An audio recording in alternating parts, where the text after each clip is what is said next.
Adrian, back into the Rovers, must be delighted to be back into a Premier 1 final. Absolutely, yeah. It's a great honour for the club to be here, Parky Rin. Where else would you want to be on a September evening at the business end of the championship? Yeah, we're delighted. Just to briefly go through your group stages for our viewers at home, you lost out by 3 points against Douglas in the opening round, but 2 good wins in the group stages against Bantry Blues and Mallow in the meantime. Yeah, the Douglas match was a tough match, relatively low scoring match. It's always tough against Douglas. We held them to 3 points, so we were. Whilst we wanted to win it, we were reasonably pleased that we contained them. So we kicked on then against Bantry. Bantry is always a difficult place to go to. So we went down there. We had a decent win, and then I suppose we then had Mallow in Brinny. We had a good win there. So again, Mallow and Bantry are no bad teams. So we did well to overcome them. It was a tricky group, in fairness. He got through the group and he faced Bishopstown in the semi-final. The game was really close on the night down below in the Mar, like a fortnight ago. Yeah, it was a tough game, and we come out the right side of it. I suppose we were on top in the first half. We had a few goal chances that we missed, and we were disappointed at that. But we came out, we were a point ahead at half time, and then Bishopstown came out firing in the second half. They went a few points ahead, but our in fairness to our side, they showed great character and came back, got the goal to win the game. So again, delighted, 1 point win is a win. And semi-finals are all about winning as well on the night. Looking forward to the final tonight. You're back against, I suppose, the old foes, Douglas, the team who you faced in the first round. What are you expecting tonight? Yeah, we're expecting a very tough game from Douglas. They're always tough, a hard slog against Douglas. We've had some great games against them over the years, and tonight hopefully will be a good one as well.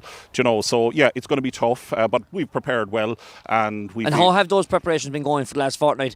I presume you've had no hurling over the last 2 weeks. Yeah, we've had no hurling. Obviously, Douglas had the hurling. Now I don't know whether that'll be an advantage to us tonight. I'm not sure.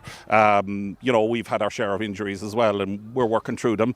We're reasonably okay tonight. So we're not here to make up the numbers. We're here to win the minor football championship final. That's where we're at tonight.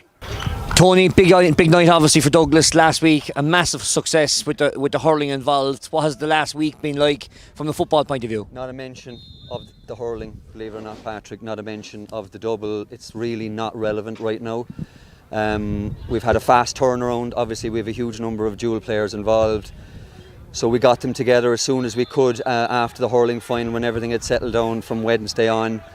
And we did a light session on Friday. We had a kick around yesterday morning, so it's a tight turnaround. I mean, to be honest with you, we won't win or lose this final, Patrick, in the space of the last 7 days anyway. So it's just a question of just getting everybody focused on the fact that it's a 60-minute game of football. Talking about the group stages, you've obviously faced Valley Rovers in the first round with a 3-point victory, and then 2 massive wins over Mallow and Bantry Blues in the subsequent rounds.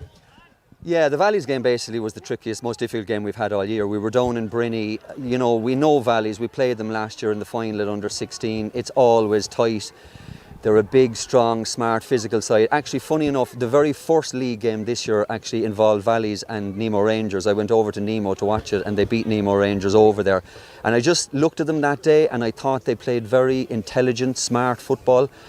And that kind of sums them up. I think they're a team that play smart, they're a big physical side, and they're going to scrutinise everything you've got basically from minute 1 to 65. And the semi-final, a real tight affair against Nemo Rangers again on the night, who obviously you mentioned there a while ago, a 5-point win on the night, but it was a very tough game down and below in the Dyke 2 weeks ago. It was, and of course, it was a derby game, so obviously I personally would have liked our performance to be a little bit better on the night. I don't think we were at our best. I think we kicked probably a lot of silly wide. I think we made a couple of bad selections in terms of shots in the first half, but I think once we actually settled down and once we steadied, I think we were far more like ourselves in the second half, and we won by 5 in the end. And you know what, winning by 1 is as much as you need in a semi-final. It's about getting over the line. It wasn't our best performance, and I suppose that's the one thing you look for as a coach or a manager, is you just hope that, you know, under 17s like that, they actually go out on a night like tonight and they actually deliver a performance. That's, for me, is the ultimate. And if you get a performance, then more often than not you get what you came